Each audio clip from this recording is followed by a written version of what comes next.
যাকে অনুসরণ করে, যার কথা ফলো করে, যার কথা শুনে 18 সাল থেকে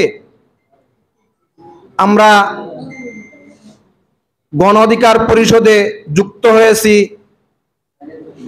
রাজনীতি করার জন্য, সেই ব্যক্তি আমাদের গণ অধিকার পরিষদের সম্মানিত সভাপতি জনাব নুরুল হক নূরের উপর কিভাবে অত্যাচার করা হয়েছে আমরা এই অত্যাচারের তীব্র নিন্দা ও প্রতিবাদ জানাচ্ছি। সাথে সাথে আমরা বলতে চাই, শুধু নূর ভাই আহত হয় নাই, বাংলাদেশের প্রতিটা কর্মী, প্রতিটা নাগরিক আহত হয়েছে। সাথে গণ অধিকার পরিষদ, যুব অধিকার পরিষদের, ছাত্র অধিকার পরিষদের অনেক নেতাকর্মী ওইখানে ছিল, ডাল হয়ে দাঁড়িয়েছিল, তারাও আহত হয়েছে, বিভিন্ন হাসপাতালে ভর্তি আছে। আমরা আজকের এই অনুষ্ঠান থেকে তাদের সুস্থতা কামনা করছি। আজকের এই যুব অধিকার পরিষদের প্রতিষ্ঠা বার্ষিকীতে আমি একটি কথা বলতে চাই, 18 সাল থেকে শুরু আজ পর্যন্ত বাংলাদেশে যত আন্দোলন হয়েছে, সংগ্রাম হয়েছে, সে আন্দোলন সংগ্রামে বিপিন হক নূরের ডাল হয়ে দাঁড়িয়েছিল, প্রত্যেকটা আন্দোলনে দাঁড়িয়েছিল এই যুবকরা।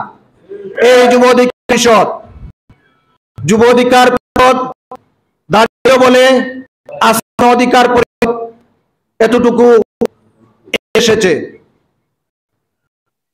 আমি পরিষদে প্রত্যেকটা নেতা কর্মী আপনারা একে অন্যের কাঁধ মিলিয়ে কাজ চালানোর জন্য, কারণ আগামীর বাংলাদেশ কিন্তু আপনাদের দেশ, বাংলাদেশ নেতৃত্ব দেবে যুব অধিকার পরিষদ।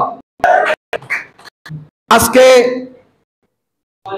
আমাদের উপদেষ্টা বলতেন গণ অধিকার পরিষদের কার্যক্রম নাই, অত্যন্ত হাস্যকর এই কথাটা। গণ অধিকার পরিষদ কার্যক্রম নাই, উনি কিভাবে উপদেষ্টা হয়েছেন মনে নাই? উপদেষ্টা হওয়ার পিছনে গণ অধিকার আন্দোলন 18 সালের কোটা সংস্কার আইন থেকে 24 সেটা বাস্তবায়িত হয়েছে, রূপ হয়েছে। উনি কিভাবে গণ অধিকার পরিষদের কার্যক্রম? আমি বলছি গণ অধিকার পরিষদের পিছনে পড়ে লেন, কারণ গণ অধিকার পরিষদ আগামী নেতৃত্ব দিতেছে।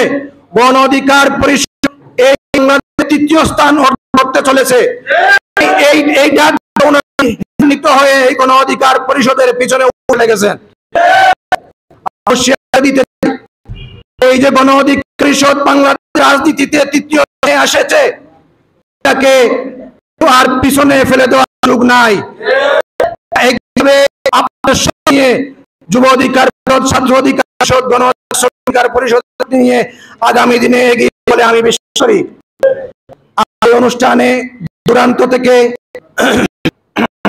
যারা এসেছে, বিভিন্ন থেকে, মহান থেকে, আপনাদের সবাইকে ধন্যবাদ জানাচ্ছি।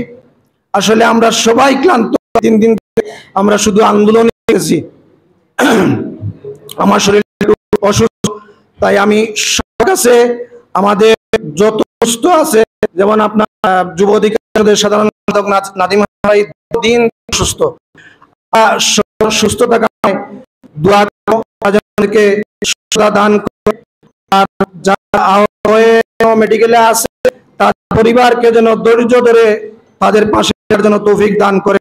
আমি সবাইকে ধন্যবাদ জানিয়ে বক্তব্য